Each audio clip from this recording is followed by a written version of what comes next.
Why do aircon have water leaking problem? Many Singaporeans complain that their aircon leak water often and they have no idea in fixing that problem.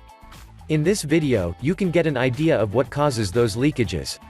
We will discuss some of the reasons why do aircon have water leaking problem.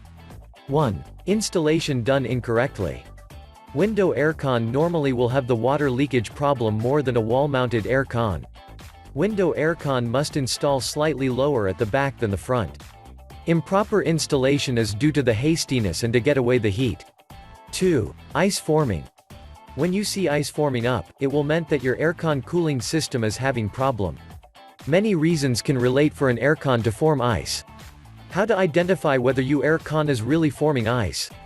Take out your front grill while your aircon is still running. If your cooling coil is forming ice, it is confirmed that you need a professional help in serving your aircon. 3. Leaking of air around aircon. Aircon will have cooler and drier air if warm air is able to infiltrate into it. Condensation will take place if these criteria are met.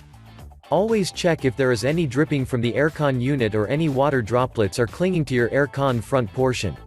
Run your aircon for 25 minutes and use a mini torch to inspect under your aircon front side of the base. If you saw tiny water droplets, this shows that your aircon is having an air leakage. 4. Trap floor blocked.